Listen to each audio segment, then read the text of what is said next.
So welcome back, and I'm Bo Lawrence from the FPV Guy, and with me today I have Ryan from Yuneec here in California. And hey guys. As you might know, last week I snagged a prop on a branch, and I ended up with some smoke coming out of this thing, and Ryan says that's probably an ESC. So what we're going to do, since I'm probably not going to be the first or the last person to snag a prop, Ryan is going to step us through how to very quickly change the ESC and do it correctly. So Ryan, you are also, before we get started, you're the infamous Ryan. I am. I'm here to help you guys out. No matter what you guys need, just you guys can feel free to give us a call. We're here Monday through Friday, 8:30 to 5 Pacific Standard Time. So if you guys need anything, any questions that you need answered, just feel free to give us a call. We have a full-blown tech support area here, and we're ready to answer any calls or any complaints. This is really one of the things people are asking me, should I get a Phantom or should I get a Yuneec? I gotta tell you, that's really one of the main features of the Yuneec, other than the fact that it flies phenomenally. But Yuneec is established here in California, in United States, continental United States, and they have a full-blown tech support operation going on. That is something that several other companies do not have. So if you're new to this and you're looking to use it for your video production, you need to consider not just the product, but also the tech support. That is definitely a key item to have, especially nowadays.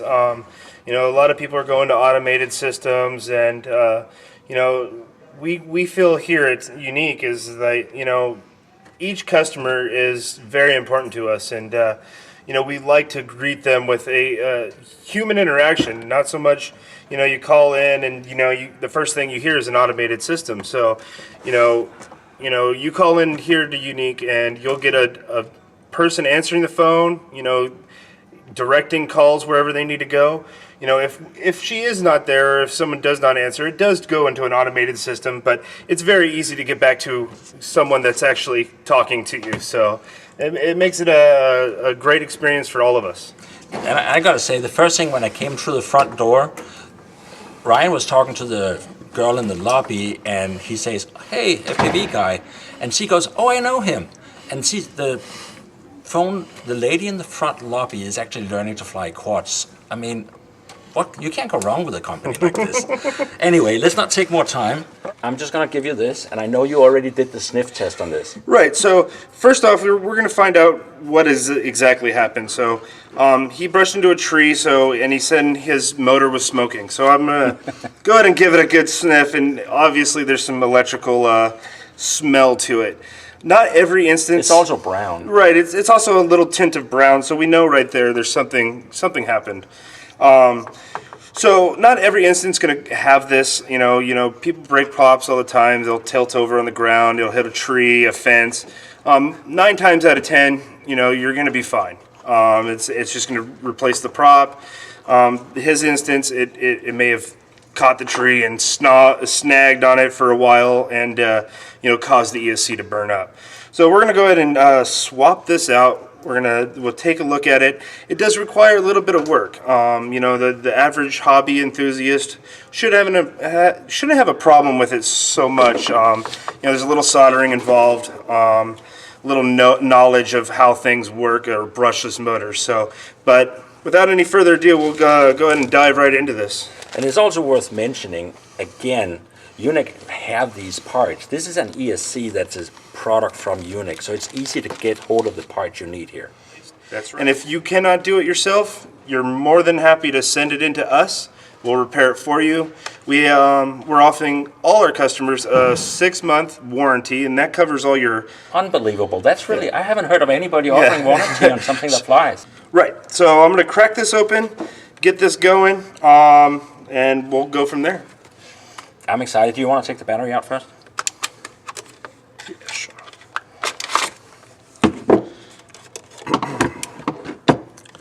Alrighty. So you're going to go... No, I'm just letting you do your thing. Alrighty.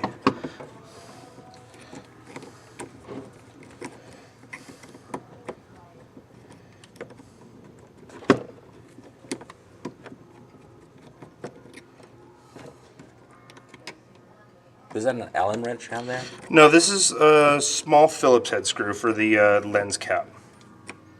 It's going to make sure that's all loosened up. That'll pop up. One more.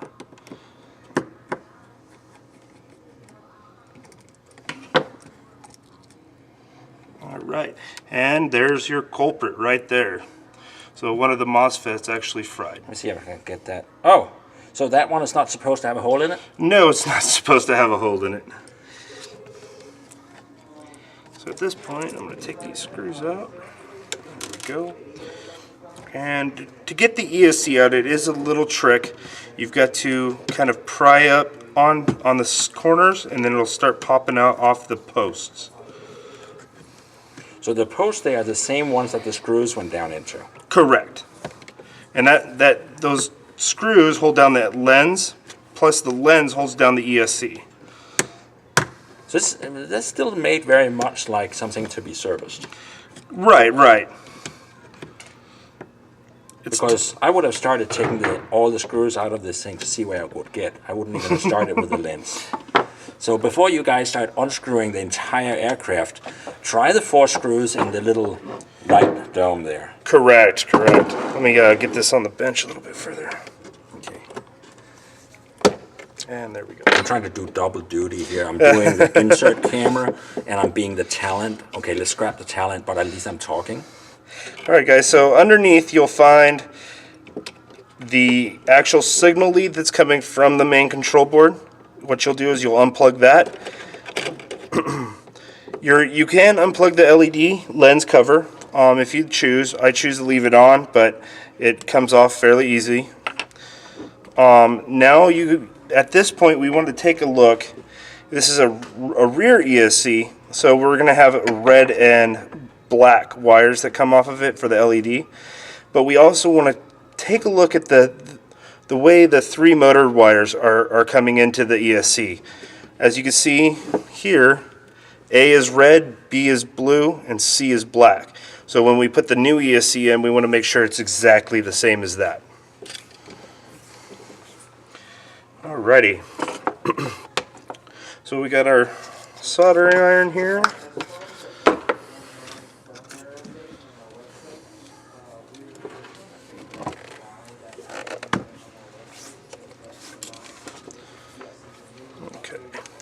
At this point, what I'm going to do here is I'm going to take off the 2 main power leads coming from the battery. So we're going to desolder these.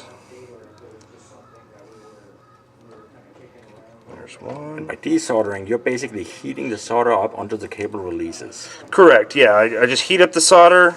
It gets nice and flowing, and then I just pull it off, just like that.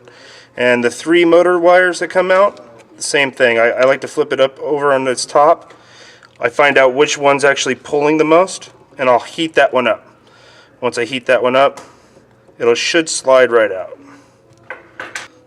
Now, one thing I noticed there is you can't really do this with one of those AA solder irons. You need a fairly juicy solder iron to get this to work. You do. And any higher end or RC style soldering iron usually gets the trick done. I wouldn't use like one of those cold solders, anything like that. Those usually don't have enough power to get the job done. And this is kind of hard doing it up in the air, but we'll get it done here.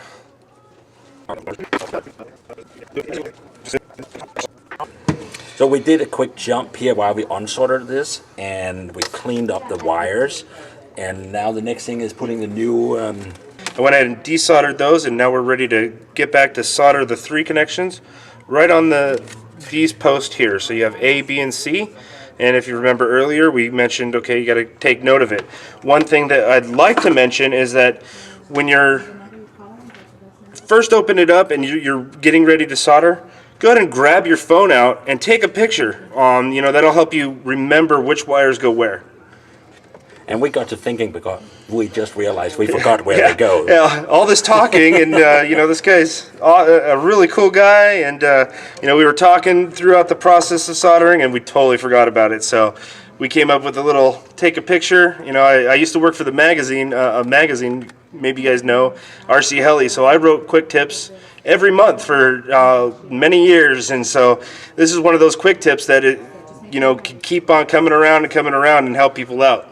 Alrighty then, let's put this back together Alrighty. and get flying. So we're going to cut out this. I'm going to solder these on real quick, and then we'll jump right back. Alrighty. Let's get that. Sounds good.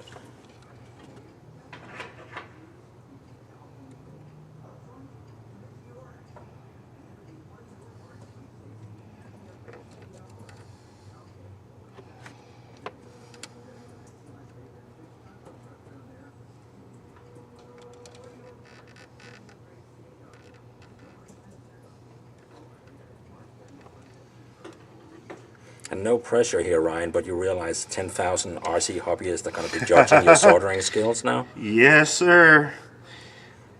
I think I've been doing this long enough. Should be all right.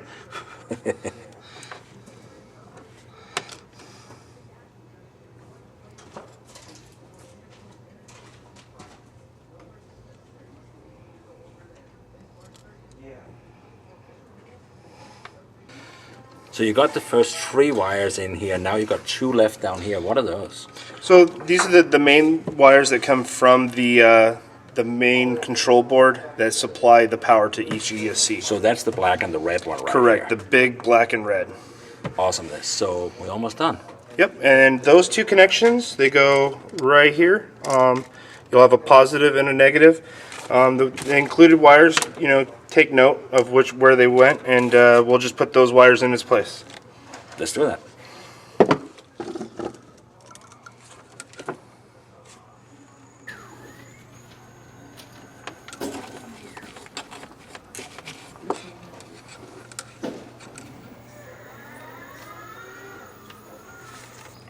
Alright, so we're all soldered up and ready to go. The only thing that's left is we got to reconnect the signal wire that goes into the ESC, and then connect the wire that goes into the LED that, for the lights. If you could speak, that's what if I can say. speak. Now, I want to hurry up and say, I kind of actually feel bad about what we're doing to Ryan here, because this looked a little bit awkward, and normally Ryan is sitting at his desk doing this, and somehow we ended up standing. Yeah. So that's not really the recommended position to do this. And I'm usually on that side, and not this side. You didn't mention that. So it makes it that's all right. I'm working with you guys. It's no problem at all. Alrighty, so we're basically done, and right now you just need to button it up, and you have a couple of loose cables here. Yep. So this cable, just plug that right in. There's only one port that it goes into. That's done. The lead that goes into the LED, that's it, and we'll just button it back up and give it a try. Let's do it. Okay, now we got it all buttoned up, and we are ready to assign the ESC ID. This is done using... Wait a minute. Go ahead. ESC ID? I mean, I'm used to just kind of cracking something open and sticking an ESC back in it. Right. So the ESC ID allows the flight control board to basically know where each individual ESC is. This includes, for your LEDs, it changes the colors of each LED. For certain instances, it actually labels that motor to that back left. So that way, when you're spinning it, it spins the correct way and everything. So. Wow. So, well, let's check this out. So basically, to do this, we have to use the GUI that we can download from your website. Correct. You can download the GUI through our website. The firmware and everything's there. So to do this, you just simply download. What we're going to do is we're going to take a pair of tweezers that come with it, or you could use hemostats, which I like to do. And we're going to go ahead and go down in here. Right, okay, so there's a wire that is Velcro to the top. Okay. Now, this wire here has just this plain white connector on it. You can see it from looking in the battery door. And that's Velcro. And it's got Velcro, correct. So only mess with the one with Velcro on it. Don't try to unyank some other cables. Yeah. If you see any other cables, do not touch those. Those are usually your GPS antenna or something like that going into the main control board. Alright, so now we got it all plugged in, and we're going to do an ESC ID. So the first thing, we plugged in, put the battery in, we're going to turn the aircraft on, On your interface screen, you'll have up in the right-hand corner, speed control status and testing. You go ahead and enable the testing, you OK the warning, you go into ESC ID. And during this stage, it's going to ask you to rotate each motor. So being the first, we're going to rotate it. It's going to register that ID.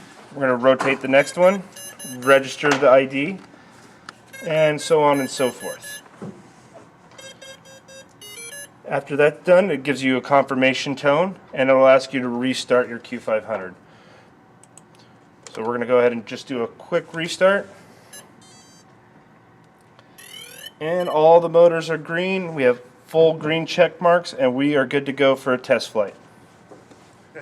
Well, so basically we got the ESC changed out. I thought I had busted the motor. I'm glad to see I didn't. Now we're about to put props on, and that raises a real quick question. I'm always telling people, just spin it down till it stops at the O-ring, and then give it like a quarter turn or something. Right, right. I kind of do the same thing. I go ahead and spin it down, and I go ahead and continually tighten it down until I feel it slip a little bit, and that's where I stop. Okay. So for instance, we'll go ahead and spin this one on. So there's where it stops. So it stops right about there. And I like to continue going. Continue So going. you're giving it a full extra turn. And there you go. Yeah, at least one, maybe 1.5. And that just ensures that everything's going to stay on. But I noticed you used your finger. We're not grabbing this and getting sweat on the forehead. Right, right. You don't want to over tighten it. You don't want to over crank it. You just want to give it a nice gentle turn until you feel like it's slipping a little, and that's exactly as tight as you want it.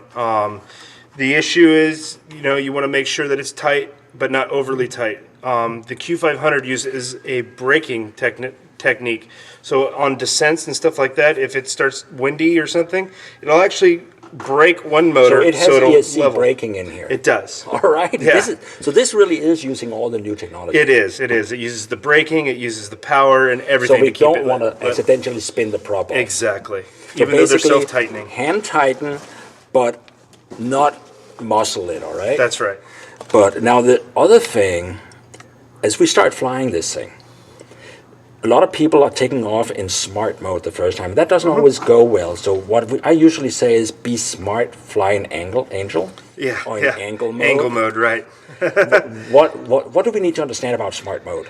Smart mode is good for the very beginner that has never flown anything before. I suggest setting the helicopter out and moving 20 feet back. Get full GPS lock But I as well. think that's really one of the keys to smart mode. It is. Is that it needs to have distance between the aircraft and the handset in order for the smart mode to work. Correct. So like any GPS satellite, there's always room for error. So you always have an accuracy of 5 feet or an accuracy of 7 feet. Right.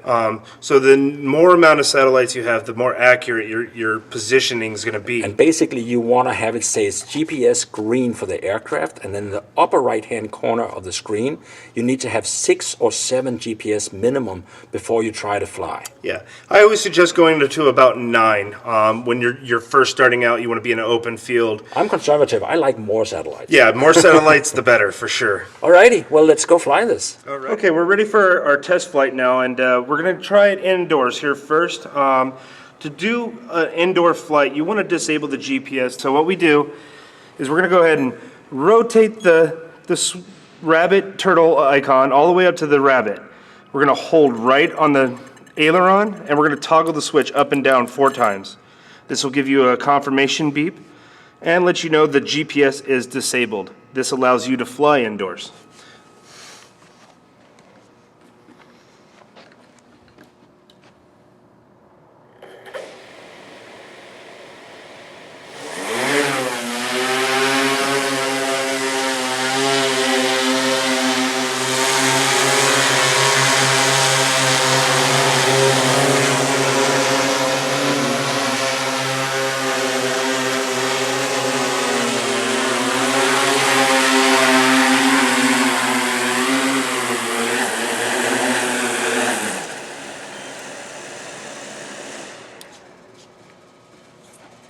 And there we go.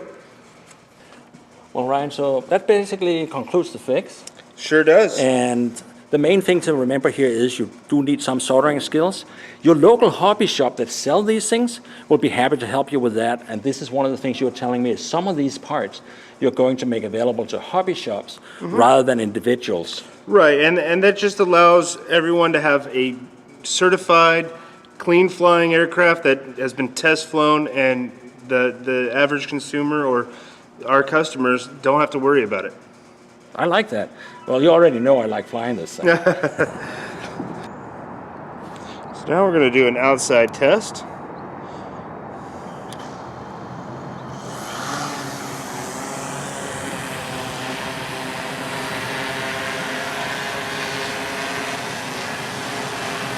Rock stable.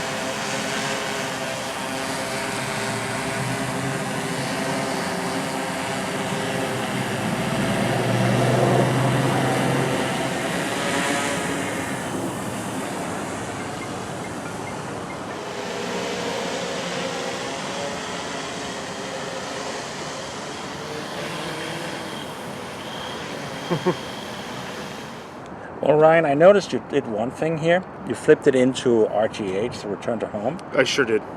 And what I want to know, if I decide it's about to land in a tree, can I flip it back into angel mode and angle mode? And actually, there's several different things you could do. Say you're flying around and all of a sudden you have a car parked where your landing spot used to be. You could still hit return to home. It'll come back, and once it starts its descent, you could actually adjust the final landing position without flipping it into any other modes. Oh, so I can move it around, push it around a little bit while it's landing. Right. So on its descent down, say you need to move 20 feet to the left, you could actually just hold to the left like you were in angle mode, and it'll go that way, and then let it land there. So you don't need to flip out of home mode. Of course, you can flip out of home mode. Say there's something else going on, and you need to just fly around a little bit more, so you just flip it back out.